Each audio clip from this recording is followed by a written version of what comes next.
And I saw an angel coming down out of heaven, having the key of the abyss, and holding in his hand a great chain.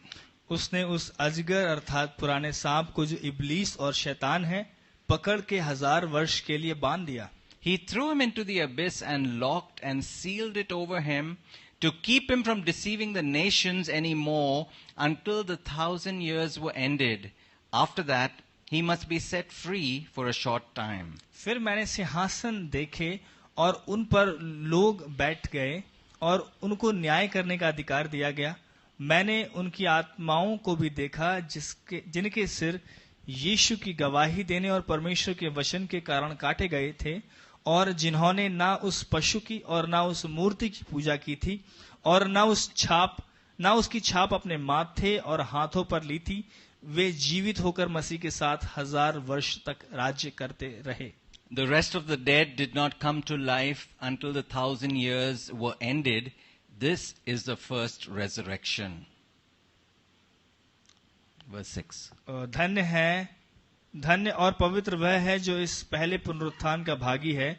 ऐसों पर दूसरी मृत्यु का कुछ भी अधिकार नहीं, पर वे परमेश्वर की महिमा के याजक होंगे और उसके साथ 1000 वर्ष तक राज्य करेंगे. Verse 7. When the 1,000 years are over, Satan will be released from his prison. वह उन जातियों को जो That's 7.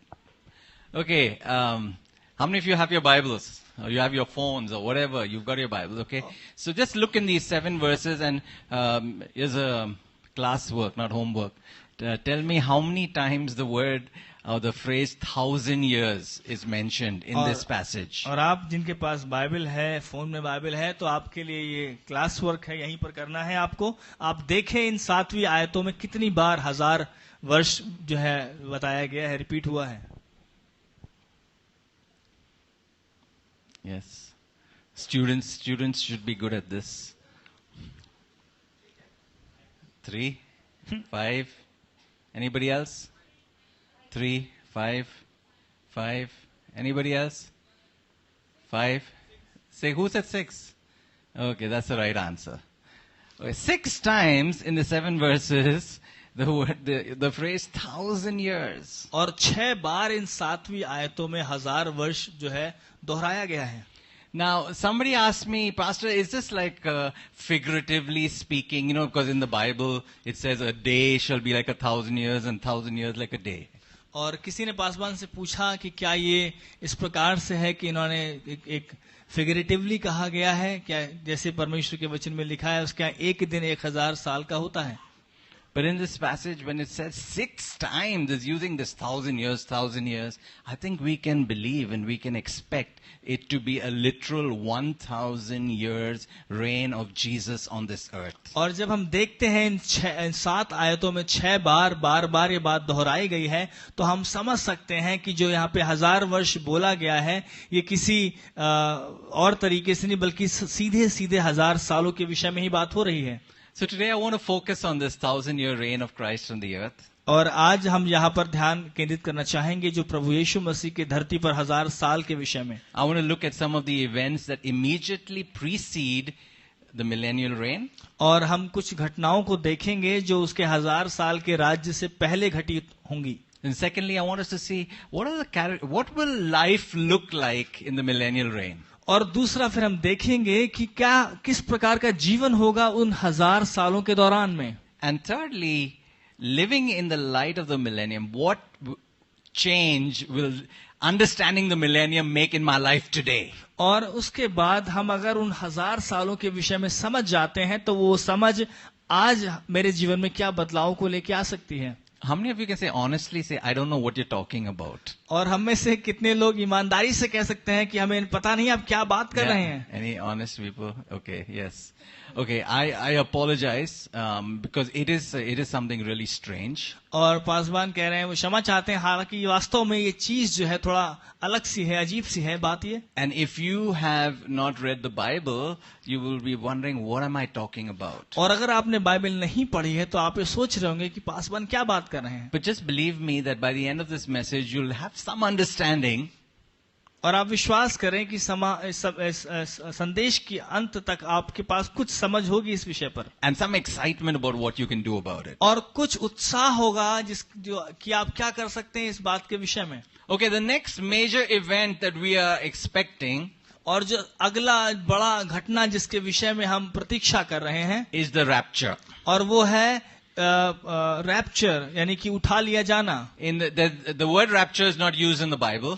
और जो उठा लिया जाना शब्द, जो रैप्चर शब्द है, बाइबल में इस्तेमाल नहीं हुआ But है. in 1 Thessalonians chapter 4, और पहला थिस्सलुनीकियों उसका 4 अध्याय verse 17 says, और उसकी 17वीं आयत ऐसा कहती है, after that we who are still alive और उसके बाद हम जो अभी तक जीवित रह जाएंगे and left will be caught up और छूट जाएंगे तो हम उठा लिए जाएंगे together with them in the clouds to meet the Lord in the air. उन सबों के साथ आकाश पर, उस बादलों पर प्रभु से मिलने के लिए उठा लिए जाएंगे हम. And so we will be with the Lord forever. और हम उसके बाद मसीह के साथ सदा काल के लिए रहेंगे. This term caught up और ये जो यहाँ पर बात लिखी गई, caught up मतलब उठा लिया जाना, refers to this word that we use called rapture. और ये जो रैप्चर शब्द है उससे जुड़ा हुआ शब्द है, उसी को हम समझते हैं rapture. Now we are expecting that Jesus will come, और हम प्रतीक्षा कर रहे हैं कि प्रभु यीशु मसीह आएंगे, not his second coming, और ये उसका दूसरा आगमन नहीं है, but his secret coming in the air. और ये उसका गुप्त रूप से आना हवा में. And the Bible says first the dead in Christ will rise. और बाइबल साफ साफ कहती है कि जो मुर्दे हैं मसीह यीशु में, जो मर गए हैं, वो उठ जाएंगे. Amen? Amen. Not so sure. Are you happy about that?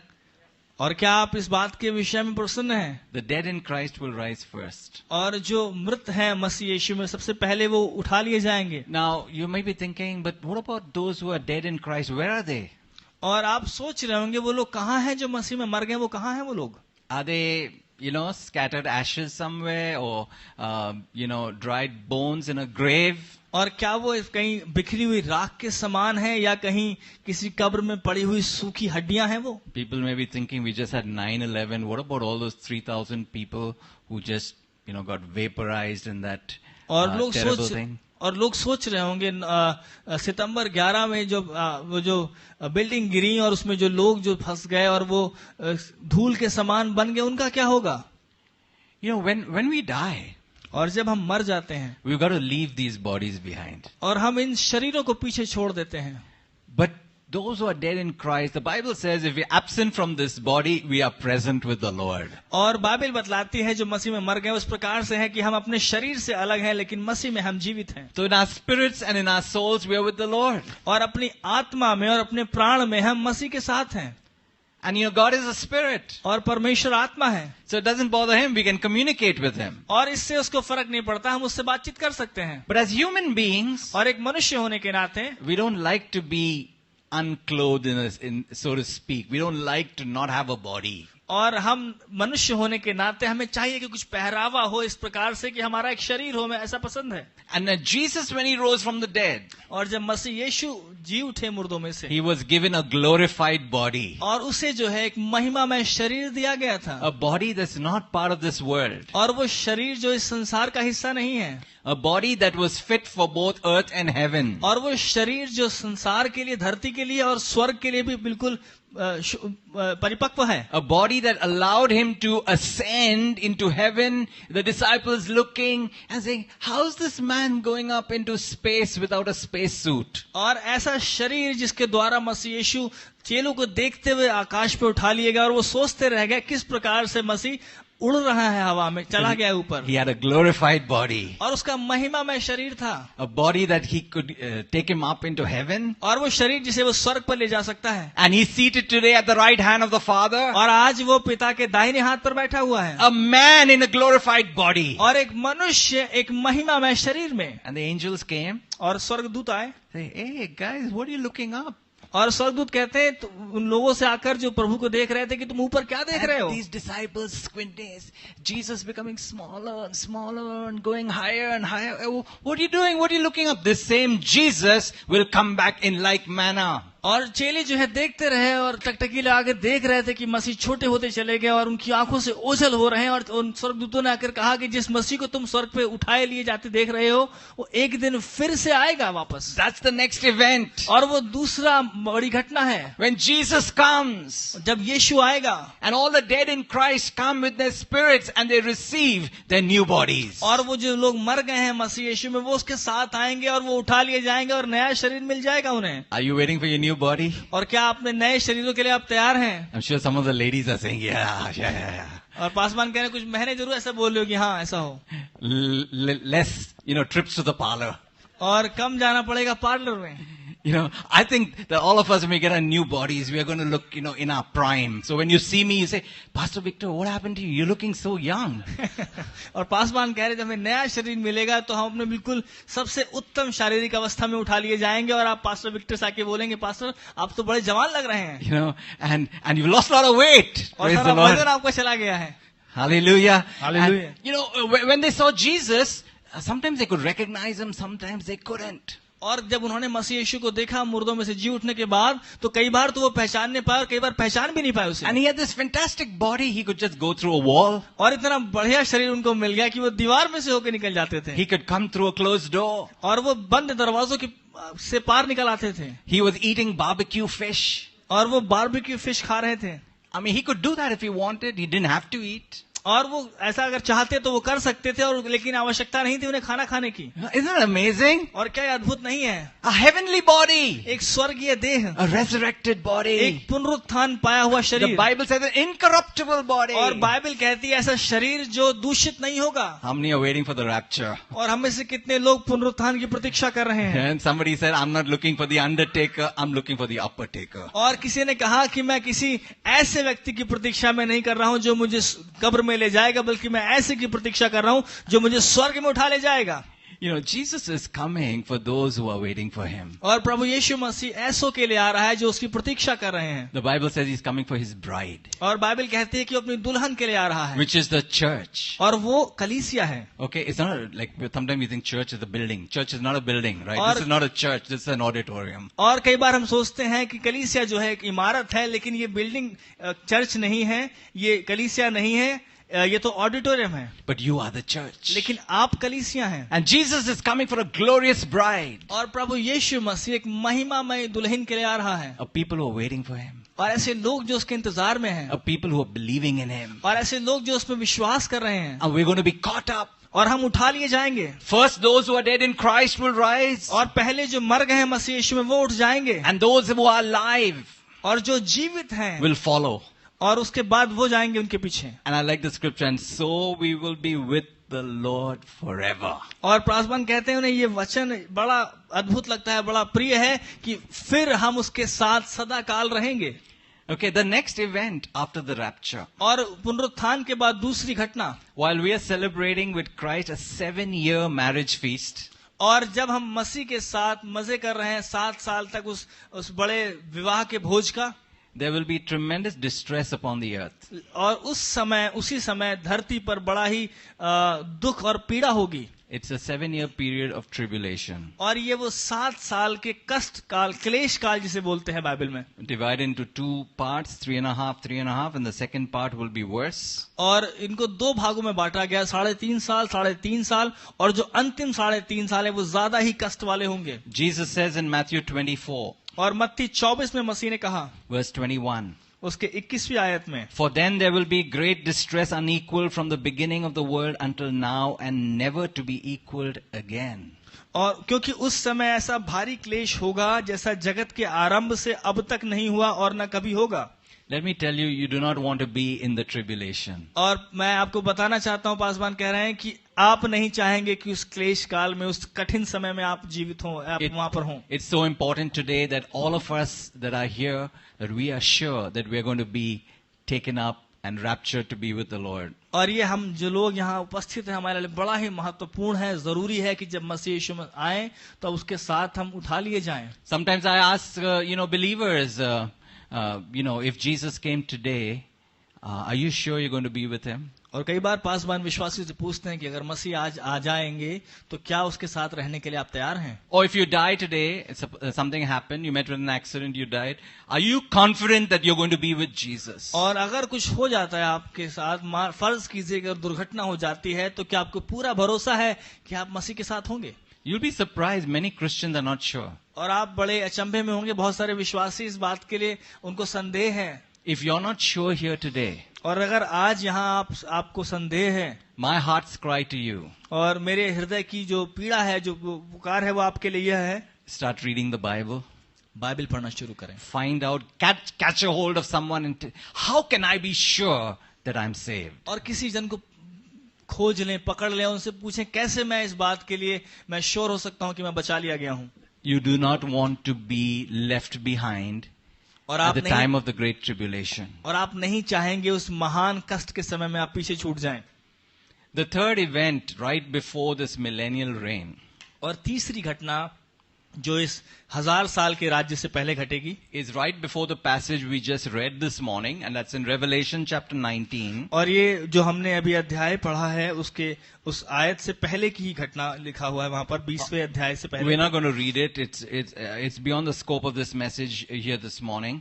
हम उसे पढ़ेंगे नहीं, But it's the battle of Armageddon. और ये वो घटना है जहां वो आर्मागेदोन का युद्ध लड़ा जाएगा। When all the enemies of Israel gather in this plain of Megiddo and they are arrayed and they're going to destroy Israel, and Jesus returns with all his saints to destroy the enemies in this battle of Armageddon. और ये वो स्थान है जहां पर तमाम ऐसे राज्य इकट्ठे होंगे जो इजराइल को नष्ट कर देना चाहेंगे, और वो उसके खिलाफ युद्ध करने के लिए आएंगे, और मसीह यीशु अपनी पूरी सेना के साथ आएंगे उनके छुटकारे के लिए। And it is at this time that the eyes of the Jews will be opened. They will look upon the one whom they have pierced and they will put their faith in the Messiah. और ये वो समय होगा यहूदियों के लिए जब वो मसीह यीशु पर अपने विश्वास को लाएंगे, वो उसको देखेंगे जिसको उन्होंने भेदा, और उस पर अपना विश्वास लेके आएंगे वो। Do you know why the Jews could not believe that Jesus at his first coming, could not believe in Jesus at his first coming? और आपको पता है क्यों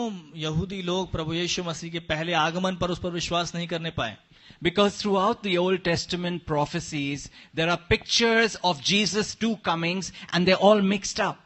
और क्योंकि पुराने नियम में जो है प्रभु यीशु मसीह के आगमन की दो तस्वीरें हैं, दोनों आगमन के विषय में बताया गया, और वो दोनों की दोनों आपस में बड़ी उलझी हुई हैं, स्पष्ट नहीं है वो बातें। The first time he came as a suffering servant, और पहली बार वो सताया हुआ सेवक के रूप में आया, and the second time he's coming as a ruling, reigning king, the King of Kings and the Lord of Lords. और दूसरी बार वो आ रहा है राजा के समान, ऐसा राजा जो सब पर राज करेगा, जो राजाओं का राजा है। In history, these two events are separated by 2000 years. और इतिहास में ये दोनों घटनाएं करीब 2000 साल के अंतर में घटी। But in prophecy, लेकिन जो भविष्यवाणियां हैं उसमें you don't see that stereo vision, that depth of vision. और आप नहीं देखते हैं कि वो जो भविष्यवक्ता को उतना स्पष्ट दर्शन मिला, उतना स्पष्ट वो बोल पाया। So those who are studying the Old Testament, और जो लोग पुराना नियम पढ़ रहे हैं, they looked at it and they thought, Jesus, the Messiah, when he comes, he'll come as a king. He'll overthrow the Romans. He'll establish his kingdom. और जो लोग पुराना नियम पढ़ रहे थे वो ऐसा सोच रहे थे कि जब मसीह आएगा तो वो राजा के समान आएगा, और वो जो है तमाम जो रोमी साम्राज्य है उसको अलग कर देगा और वो राज्य करेगा। But when Jesus came, he came as a lamb being led to the slaughter, very quiet. He did not open his mouth. लेकिन मसीह यीशु जब आया तो वो ऐसे आया जैसे एक मेमना वध होने के लिए, बिल्कुल शांति से, और उसने अपना मुंह न खोला। He didn't have his legions of angels. और उसके पास उसके स्वर्गदूतों की सेना भी नहीं थी। He didn't crush the enemies of Israel. और उसने इजराइल के शत्रुओं को, विरोधियों को खदेड़ नहीं दिया। And even though there were pictures in the Old Testament of the suffering servant, somehow they would not believe it. और हालांकि पुराने नियम में उस सताए हुए सेवक की बारे में बताया गया था, लेकिन उसके बावजूद बहुत से लोगों ने विश्वास नहीं किया। Hallelujah. Hallelujah. Now when you read the Old Testament, लेकिन जब आप पुराना नियम पढ़ते हैं you must see these two pictures. तो आप इन दो तस्वीरों को जरूर देखने पाए। Ruling king, एक राज्य करने वाला राजा suffering servant. और एक सताव सहने वाला सेवक। One has been fulfilled. और उनमें से एक पूरी हो गई है। Jesus Christ died on the cross. प्रभु यीशु मसीह सलीब पे मर गए। He took your sin, He took my sin. उसने आपके और मेरे अपराधों को ले लिया। And everyone who believes in the Lord Jesus Christ और जो कोई मसीह यीशु पर विश्वास करता है will be saved. वो बचाया जाएगा। Hallelujah. Hallelujah. It's so simple. और ये बड़ा ही साधारण है। You want to avoid the tribulation. और अगर आप सताओं को, उस कष्ट को बचना चाहते हो, Put your faith in Jesus. अपने विश्वास को यीशु पर लेके आओ। He took your sin. उसने आपके पापों को ले लिया। He died your death. उसने आपकी मृत्यु मर ली। He took your curse. उसने आपके श्राप को ले लिया। He was buried. और वो गाड़ा गया। On the third day he rose again. और तीसरे दिन वो जी उठा। He showed himself to his disciples. और अपने चेलों को दिखा उसके बाद वो Over 40 days. करीब 40 दिन तक And लगातार। then he ascended into heaven. उसके बाद वो स्वर्ग पर चला गया। He's seated at the right hand of the Father. और वो पिता के दाहिने हाथ पर बैठा हुआ सिंहासन And पर। he's coming back. और वो फिर से आ रहा है। Hallelujah. Hallelujah. I want us to look at the millennium. और हम 1000 साल के विषय में देखेंगे। 1,000 years that Jesus Christ will be on the earth ruling and reigning. और 1000 साल तक मसीह यीशु जो धरती पर रहेंगे और राज्य करेंगे। Number one, पहली बात, he will rule and reign from Jerusalem. और वो यरूशलेम से राज्य करेंगे। The Bible says that his feet will touch the Mount of Olives. और बाइबल कहती है कि उसके जो पैर हैं वो माउंट ऑफ जो ऑलिव का पहाड़ है उसको छुएंगे। That is just east of Jerusalem, east of the temple. और वो जो है पूर्वी यरूशलेम में है, जो मंदिर का पूर्वी हिस्सा है। You know, we went there when we went to Israel. It's pretty high. It's elevated above. You can see the dome on the rock. You can see the holy site because it's much higher. और पासवान वहां जा चुके हैं, वो बता रहे हैं कि अगर आप उस पहाड़ से देखें तो काफी ऊंचा है और उस जगह को देख सकते हैं जहां परमेश्वर का भवन है और वो काफी ऊंची स्थान पर है वो पहाड़। So when Jesus returned, his feet touched the Mount of Olives and it splits apart, half of it going north, half of it going south. और जब प्रभु यीशु मसीह आएंगे उसके पैर जो है उस पहाड़ को छुएंगे और वो दो भागों में है और वो एक दक्षिण की तरफ है और दूसरा पूर्व की तरफ है। And then a river will flow through Jerusalem, one part going to the Mediterranean Sea in the west and the other part going to the Dead Sea on the in the east. और उसके बाद वहां से यरूशलेम से एक नदी बहेगी, एक हिस्सा मेडिटेरेनियन जो समुद्र है उसमें चला जाएगा, दूसरा मृत सागर जो है उसमें चला जाएगा। And the Bible is not clear about this, how it will happen, but Jerusalem will be lifted up. So there will be some kind of a geographic change and it will be the highest mountain there and Jesus is going to rule and reign from Jerusalem. और उसके बाद Bible बताती है कि यरूशलेम जो है ऊंचे पर उठाया जाएगा, शायद कुछ भौगोलिक परिवर्तन होंगे, पता नहीं कैसे होगा, लेकिन उसके बाद जो यरूशलेम है वो ऊंचे स्थान पर हो जाएगा। And the temple will be rebuilt. और उसके बाद परमेश्वर का जो भवन है, जो मंदिर है, फिर से बनाया जाएगा। People will come to Jerusalem to worship Jesus. और लोग जो है यरूशलेम में प्रभु यीशु मसीह की आराधना करने के लिए आएंगे। And if some of the nations say, no, we don't want to go, then they won't get rain. और अगर कोई देश ऐसा बोलेगा कि वहां नहीं जाना चाहेंगे तो फिर वहां पर बारिश नहीं होगी।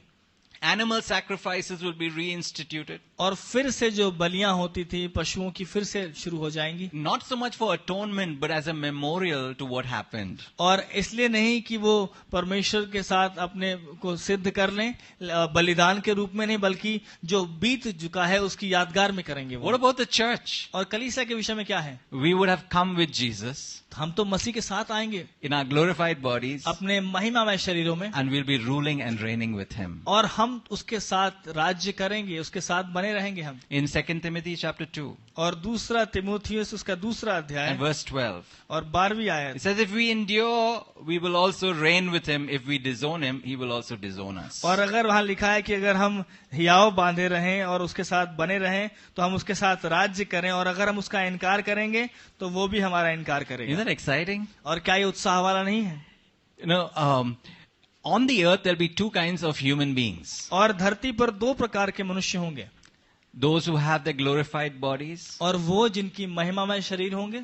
All the Old Testament saints, all the saints who have come with Jesus. और वो पुराने नियम के और नए नियम के तमाम जो संत लोग हैं, परमेश्वर के लोग जो उसके साथ आएंगे। And those who are alive at the second coming, those who are not destroyed.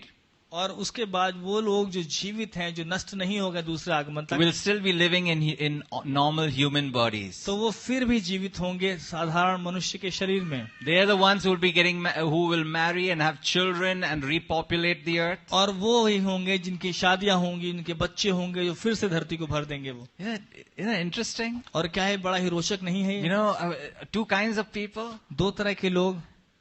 And for those of us who are going to be there with Jesus in our glorified bodies, one thing I want to tell you, sorry, there'll be no marriage. for you. और जो लोग महिमामय शरीर के साथ मसीह के साथ आएंगे, तो उनके लिए सूचना है, वहां पर शादियां नहीं होंगी. Sometimes young people say, Pastor, please, let Jesus not come now. I'm not yet married. और कुछ जवान लोग कहते हैं कि पासवान होने दे कि मसीह अभी ना आए, अभी मेरी शादी नहीं हुई है. I've been married for 27 years. I have a good marriage, but I want to tell you that the marriage supper of the Lamb will be much better than my 27 years of marriage. और 27 साल हो गए पासवान की शादी हुए, और वो बड़े ही आनंदित हैं अपने विवाह में. लेकिन वो कह रहे हैं कि जो मसीह के साथ जो हम उस भोज में और उस आनंद में भाग लेंगे, वो सबसे उत्तम है. So please say Maranatha, even so, come quickly, Lord और, Jesus. और आप बोले मारानाथा, इसका अर्थ है कि मसीह आ. Amen. Amen. Now, what are some characteristics of this millennial reign? और क्या स्वभाव होगा इस समय जब प्रभु राज करेगा 1000 साल में? You know, the curse is going to be reversed. और जो श्राप है वो उल्ट दिए जाएंगे. You remember that curse that came because of sin? और आपको वो श्राप याद है जो पाप की वजह से आया? And the whole of creation is cursed because of sin. और उसके बाद पूरी सृष्टि जो है श्राप में आ गई. But now that Jesus is ruling on the earth, अब क्योंकि अब मसीह संसार पर राज्य कर रहे हैं, there will be no curse. और कोई श्राप नहीं होगा. Yeah, I was thinking about this, and it's so much like, you know, what you and I would long for in Gurgaon. What if there's no pollution in Gurgaon? What if nobody breaks a red light, everybody drives in a proper lane? What if, you know, the weather was really nice? You know, all those things that we want will be there in the millennium. और जैसे हम सोचते हैं, कल्पना करते हैं तमाम उन अच्छी चीजों के लिए, जब लोग नियमों को नहीं तोड़ेंगे, मौसम बहुत अच्छा होगा, और तमाम तरह के आशीष होंगे जिनके लिए हम प्रतीक्षा करते हैं, जिनके लिए हम इंतजार करते हैं. आप वो तमाम बातें होंगी मसीह के उस 1000 साल के राज्य के दौरान. And another exciting thing is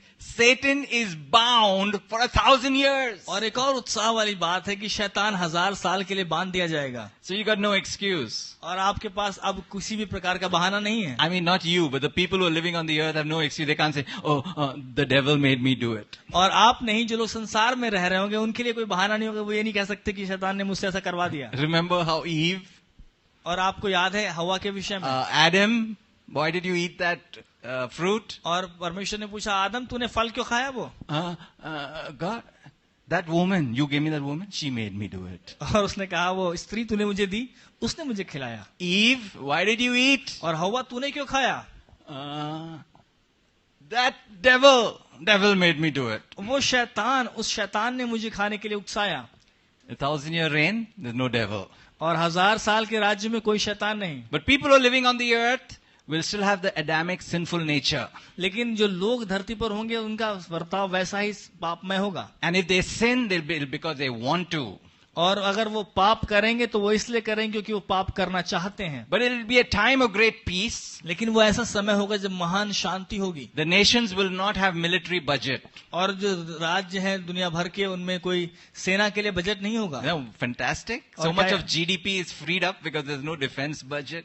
और क्या अद्भुत नहीं है, बहुत सारा जो देश की जो आमदनी है जो सेना के बजट में जाती है, वो मुफ्त हो जाएगी लोगों के लिए. The Bible says they'll beat their swords into plowshares. और बाइबल कहती है कि वो अपने औजारों को जो है खेती के हथियार बना लेंगे. And they'll, you know, turn their spears into pruning hooks. और वो जो है अपने भालों को जो है निकाई गुड़ाई के हथियार बना लेंगे. Nation will not take up sword against nation, nor will they train for war anymore. और राज्य पर चढ़ाई नहीं करेंगे, और ना ही वो युद्ध की तैयारियां करेंगे. Hallelujah. Hallelujah. Isn't that wonderful? और क्या अद्भुत नहीं है? No pollution, great productivity.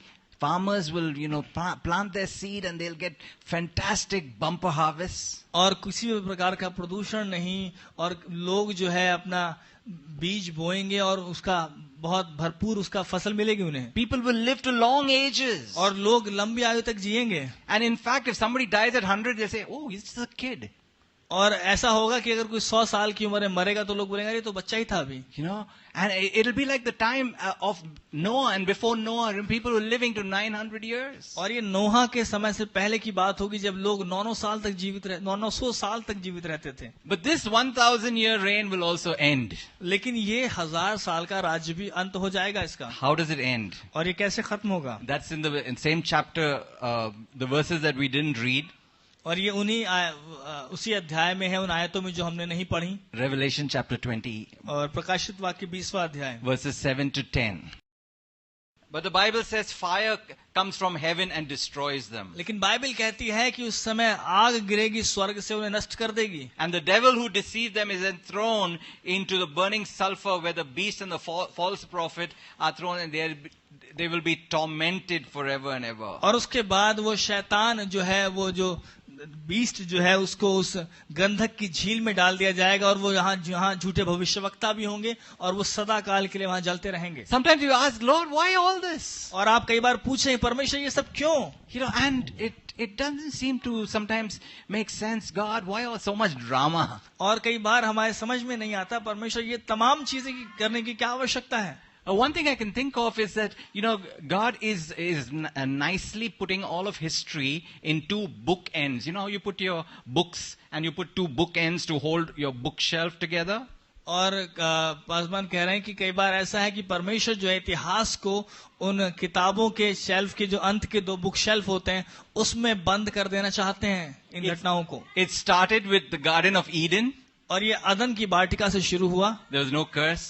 जहाँ कोई श्राप नहीं था, no tears, कोई आंसू नहीं थे, no death, कोई मृत्यु नहीं थी. and it ends with Eden restored. और ये अंत होगा फिर से उस अदन की वाटिका का फिर से रिस्टोर हो जाना, फिर से बना दिया जाने का. With the Lord Jesus Christ restoring what God's original plan was for us. और परमेश्वर यीशु मसीह फिर से उसको पुनरुस्थापित कर देंगे जो परमेश्वर ने आदन की वाटिका में शुरुआत में किया था. But it shows how evil is so horrible. और ये दिखाता है कि बुराई और दुष्टता कितनी कठोर है. That the end of this 1,000-year reign, कि अंत जब इस 1000 साल का होगा, God finally destroys the entire heavens and the earth. तो परमेश्वर अंत में तमाम पृथ्वी को और स्वर्गों को नष्ट कर देंगे. And in chapter 21 we see the new Jerusalem coming down from heaven. और 21वें अध्याय में देखते हैं कि नया यरूशलेम स्वर्ग से उतर के Hallelujah. Hallelujah. That's our eternal home. और वो हमारी अनंत काल की आशा है. Where Jesus today is preparing a place for us. और वो आशा ये है कि मसीह यीशु हमारे लिए एक अनंत काल का स्थान बना रहे हैं. And in that new Jerusalem there won't be planets, there's no need of sun because God's light will give light to the whole place. और उस नए यरूशलेम में कोई सूरज नहीं होगा क्योंकि परमेश्वर की महिमा ही वहां पर प्रकाश देगी. So why am I sharing all this? तो मैं क्यों बता रहा हूं आपको ये बातें? I believe unless we know where we're going, और पासवान कह रहे हैं इनका ऐसा मानना है कि जब तक हमें पता नहीं हम कहाँ जा रहे हैं, we won't know how to live. हमें नहीं पता होगा वहां कैसे And जिएं. some of the things I want to exhort us today. और कुछ बातों को पासवान हमें उत्साहित करना चाहेंगे. How do we live in the light of this millennium? तो हम किस प्रकार से इस 1000 साल की रोशनी में जिएं? Number one, I believe God wants us to live holy lives. सबसे पहला परमेश्वर चाहते हैं कि हम पवित्र जीवन जिएं. That God hates sin. परमेश्वर पाप से घृणा करते हैं. And Jesus is coming to destroy those who come against His will. और परमेश्वर यीशु जब आ रहे हैं वो इसलिए आ रहे हैं ऐसे लोगों को नाश करने के लिए जो परमेश्वर की मर्जी के खिलाफ चलते हैं. Hallelujah. Hallelujah. Do you see that?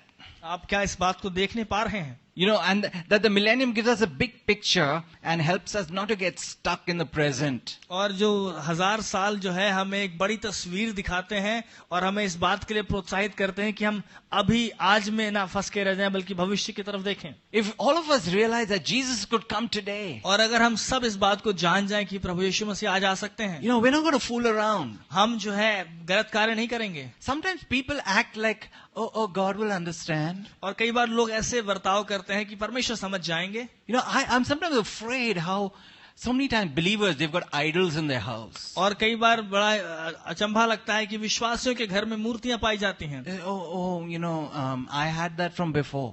और वो ऐसा कहते हैं कि वो तो मेरे पास पहले से रखी हुई है. Oh, pastor, it's very expensive. और पासवान तो बड़ी महंगी है. You know, I'm surely God will understand that you can't throw out a very expensive idol, right? और हो सकता है परमेश्वर समझ जाएगा कि आप बड़ी महंगी मूर्त तो नहीं फेंक सकते हैं, I mean, after it's so costly, you're stupid if you just throw it out. और ये तो बड़ी बेवकूफी होगी अगर आप महंगी मूर्त को फेंक देंगे. I want to tell you that God only understands His word. और मैं आपको बताना चाहता हूं कि परमेश्वर केवल अपने वचन को, अपने शब्द को समझते हैं, He only understands His commands. और वो केवल अपनी आज्ञाओं को समझते हैं. And He says, you shall not make for yourself any idol. और उसने साफ साफ कह दिया है कि तुम अपने लिए कोई मूर्त ढाल के मत बना लेना. I'd rather, obey God than just hope that He'll understand. और मैं बजाय इसके कि मैं अपेक्षा करूं कि परमेश्वर समझ लेगा मेरी परिस्थिति को, मैं उसकी आज्ञा को मानना बेहतर समझता हूं. I believe the millennium should cause every believer to understand the lordship of Jesus. और ये 1000 साल जो है, मेरा ऐसा मानना है कि विश्वासियों को इस बात को समझने के लिए तैयार करें. Many times Christians just take Jesus as their savior. और कई बार विश्वासी लोग जो हैं प्रभु यीशु मसीह को केवल अपने उद्धारकर्ता के रूप में लेते हैं. Some sort of fire insurance from hell. और किसी इस प्रकार का जो है नरक से बचाए जाने का कोई ऐसा इंश्योरेंस है जो हमें आग से बचा लेगा. But then we go on and live our lives any way we want. और उसके बाद हम जाते हैं और अपना जीवन जीते हैं जैसे भी हम जीना चाहते हैं. It can't be like that. और ऐसा नहीं हो सकता है. He's either Lord of all or He's not Lord at all. और या तो वो हर एक बात का प्रभु है या फिर वो किसी बात का प्रभु नहीं है. Amen. Second thing is that I believe that as believers we need to prepare for ruling. और दूसरी बात यह है कि विश्वासी होने के नाते हमें तैयार होना है कि हम राज्य करने के लिए तैयार हों. We are going to be enlisted in the JAS. What is JAS? और हम JAS में हमारा नाम लिखा जाएगा. और JAS है क्या? Jesus Administrative Service. और वो ये होगा कि यीशु की administrative services. I mean, if you're going to rule and reign with Him, I think of so many people come to Delhi and they spend years and years studying to get into crack the IAS. और पासवान बता रहे हैं बहुत सारे लोग दिल्ली में आते हैं, वो पढ़ाई करते हैं कि किसी प्रकार से IAS की परीक्षा को जो है वो पास कर लें. Why? They want to become some of the rulers of India. और क्योंकि वो भारत के जो है शासक बनना चाहते हैं. They'll become collectors and this thing, all kinds of, government posts and have a lot of power. और वो जो है बड़े बड़े सरकारी ओहदों पर चले जाएंगे, कलेक्टर बन जाएंगे, बड़े उनको सामर्थ्य दी जाएगी, बड़े अधिकार दिए जाएंगे उन्हें. But Jesus is going to cause us to rule over cities. और प्रभु यीशु मसीह हमें शहरों पर राज्य करने के लिए बोलेंगे. He told this story, Jesus told this story in Luke chapter 19. और लूका उसके 19वें अध्याय में प्रभु यीशु मसीह ने कहानी बताई. This king went to a far country and he went to be, sent back as a king. और एक जो व्यक्ति है ये दूसरे देश तक चला गया और वापस भेजा गया कि राजा बन जाए. And so he called his servants and he had 10 minas or 10 quantities of wealth and he gave each one. Here, you take and look after my wealth till I come back. और उसके बाद वो जब जा रहा था तो उसके बाद कुछ हिस्सा था धन का और उसने लोगों को अलग अलग उनकी योग्यताओं के हिसाब से बांट दिया और बोला इसको अपने पास रखो जब तक मैं वापस ना आ जाऊं. And Luke 19:16 says the first one came and said, "Sir, your mina has earned 10 more." और उसके बाद लूका 19:16 में लिखा है, तब पहले ने आकर कहा, हे स्वामी तेरी मोहर से 10 और मोहरें मैंने कमाई हैं. Isn't that great? और क्या ये अद्भुत नहीं है? Wow, he made 1000% profit. और उसने 1000% मुनाफा कमाया. And his master replied, because you've been trustworthy in a very small matter, take charge of 10 cities. और उसने उससे कहा क्योंकि तू बहुत थोड़े में विश्वास योग्य रहा है, अब 10 नगरों का अधिकार ले ले. Are you getting it? क्या आप समझ पा रहे हैं इस बात He को? was faithful in what the master entrusted to him. और ये वो विश्वास योग्य था जो स्वामी ने उसको दिया. He was just faithful in money. और वो धन पर उसका विश्वास योग्य रहा, धन के ऊपर. The master put him in charge of cities. लेकिन उसके स्वामी ने जब उसकी विश्वास योग्यता देखी, उसको पूरे शहर का उसको नियुक्त कर दिया अधिकारी. God wants us to be faithful in what He's given us. और प्रभु चाहते हैं कि जो कुछ उसने हमें दिया है उसमें विश्वास योग्य रहें. Because we are going to rule and reign with Him. क्योंकि हम उसके साथ रहेंगे और राज्य करेंगे. And lastly, I want us to be encouraged. और अंत में हम आपको प्रोत्साहित करना चाहेंगे. Paul, I believe, used this idea of the millennium, the reign of Christ on the earth, to encourage believers. और पौलुस ने जो है इस जो 1000 साल का जो विचार था उसको कलीसिया को प्रोत्साहित करने के लिए इस्तेमाल किया. In 2 Corinthians chapter 4. और दूसरा कुरिन्थियों उसके 4थे अध्याय में He's verse 16. और 16वीं आयत में. He says, though outwardly we're wasting away, yet inwardly we're being renewed. Just translate this, verse 17. For our light and momentary troubles are achieving for us an eternal glory that far outweighs them all. और क्योंकि हमारा पल भर का और हल्का क्लेश बहुत महत्वपूर्ण है और उस अनंत महिमा को उत्पन्न करेगा. Hallelujah. Hallelujah. Amen. Amen. You have light and momentary troubles. आपका हल्का और थोड़े समय की तकलीफ, It's so short. और ये बहुत ही छोटा है, Your troubles, just lasting this life. और ये बहुत ही कम है. आपकी समस्याएं केवल इस जीवन तक ही सीमित हैं. He's saying these are achieving something. और वो कह रहा है कि ये कुछ कमा रही हैं आपके लिए, An eternal glory. और वो है अनंत काल की महिमा. Hallelujah. हालेलुया. What glory? कौन सी महिमा? Eternal, forever and ever and ever a glory अनंत काल की, सदा काल की महिमा, that far outweighs your small trials. और वो आपके छोटे जो कष्ट हैं उससे बहुत आगे बढ़कर आपके लिए परिणाम को लेके आती है. Amen. Keep your eyes on the goal. अपनी आंखों को उस निशाने पर रखें आप. I'm going to be in the millennium. और मैं उस 1000 साल में होने वाला हूँ. I'm going to be in a resurrected body. और मैं उस पुनरुत्थान के शरीर में होने वाला हूँ. I'm going to rule and reign with Jesus. और मैं मसीह यीशु के साथ रहूंगा और राज्य करूंगा. I'm going to live with him forever. और मैं उसके साथ हमेशा रहूंगा. I'm going to be in the new Jerusalem. और मैं नए यरूशलेम में होऊंगा. Hallelujah. Hallelujah. No more tears. और फिर आंसू नहीं होंगे. No more sorrow. और दुख नहीं होगा. No pain. दर्द नहीं होगा. No old age. और बुढ़ापा नहीं होगा. No anything. और कुछ भी नहीं होगा खराब. Only ऐसा Jesus. केवल यीशु, Only glory. केवल महिमा, Only joy. और केवल Only आनंद, peace. और केवल शांति. Hallelujah. हालेलुया. Be excited. और उत्साहित हो जाइए. Let's stand. आइए हम खड़े हो We जाएं. close. जैसे हम समाप्त करें. Let's just pray. आइए हम प्रार्थना करें. Heavenly Father, स्वर्गीय पिता, we thank you. हम आपको धन्यवाद देते हैं. Oh, for so great a salvation. और प्रभु उस महान उद्धार के लिए, Thank you for this wonderful plan प्रभु इस महान योजना के लिए that you धन्यवाद have for each and every one of us. जो आपने हम में से हर एक जन के लिए छोड़ा है. Lord, we just long for that appearing. प्रभु आपके उस आगमन की हम प्रतीक्षा करते When हैं. we see you, we shall be like you. प्रभु जब हम आपको देखेंगे हम आपके ही समान होंगे. Father, we look for that.